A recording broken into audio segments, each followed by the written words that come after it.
One of the things that I believe more than anything is that people are just looking for more than just a sound. I believe that they're looking for an experience.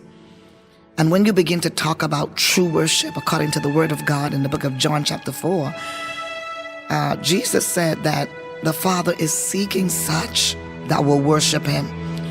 And He said, and those that will worship Him in spirit and in truth and in the beauty of holiness. And so, well, as we were looking at this whole assignment, and I don't just call it a project, I call it an assignment.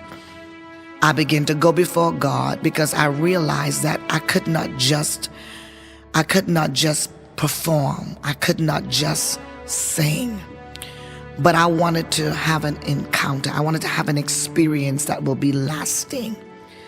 And so when you were asking me a moment ago about, how did this all come about, and what about the glory? What is the glory? And why is all of this yeah in the sounds? I began to reflect, and many years ago, maybe over a decade now, God began to speak to me about His glory, and He began to say to me that there will come a day and an hour where His glory will be manifested and it will be revealed, and it will not just be, subject to one person, but it will consume atmospheres, and it will take over regions and domains. And I just became, I guess, what you will call curious. And I wanted to be a part of that. I wanted to experience that to the fullest measure.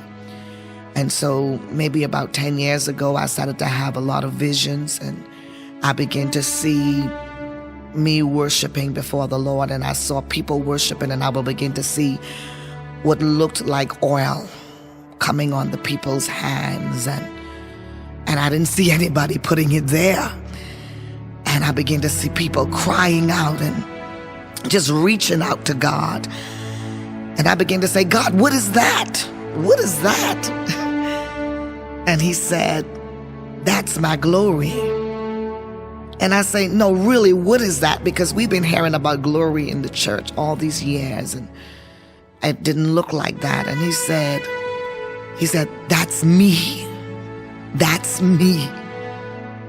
And then I begin to finally understand that the glory is more than just a goosebump. It's more than just a chill.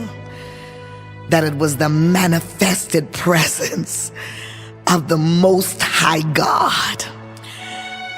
I begin to realize that, and I begin to convince myself that I wanted that. I wanted that. Whatever that was, I wanted that. In the other vision I had, I began to see that as I would worship God and as people will reach out to God, it just seemed as if their problems fade away. Like whatever they were struggling with, whatever was fighting with them, it just disappeared. And so I began to go into a deeper place. I left my home for 3 days, and I asked my husband if it would be okay if I go before the Lord down at the church. And so with an overnight bag, I left, and I went to lay on the altar for 3 days. And I had no idea that when I got there for 3 days, that I would be there for 3 weeks. And I would be there for 6 weeks, and 6 weeks turned into 3 months, and 3 months turned into 4 months. And by the time I looked around, I'd been locked away in the church for several months. For several months, just broken before the Lord. Just crying out, just asking God for more of Him. Just wanting to see His glory. And at first, I felt like I was not even worthy to be in His presence. There would be times when He would come in, I would not even feel as if I was fit to be there. But He made me know one night that it was okay. He made me know that it was okay. He said, all of your righteousness, Mattie, are like filthy rags. And And so you can't get no better than you already are. All you need to do is cry out to me. All you need to do is worship me. And so that's what I started to do. I started to worship, and I began to weep. And the more I cried out, it felt as if I had died a million deaths to myself. But then I came alive to God. I came alive to his presence. And I began to recognize very early when he was in the room. Yeah. And so one of the things I'd say to people is that whenever the king comes inside the room, there's not many words. There's not much that you can say. He's the king, you see. And if you just keep on talking and keep on shouting, and then you miss what the king have to say. And so I know you were asking earlier, why is there so many yeahs in this song? Is because those were my real experiences. When I would lay down to worship him out and he would come, all I could say was, yeah. All I could say was, yeah. And then I can give him my own glory. And so I'm just grateful. I'm just grateful for the experience. I'm just grateful for the encounter. I'm grateful for his glory. I'm grateful that he's moving in the way that he said he would move in these days. And so to answer your question, I would say that the glory or the glory ram is God's ram. I would say that it is where he is.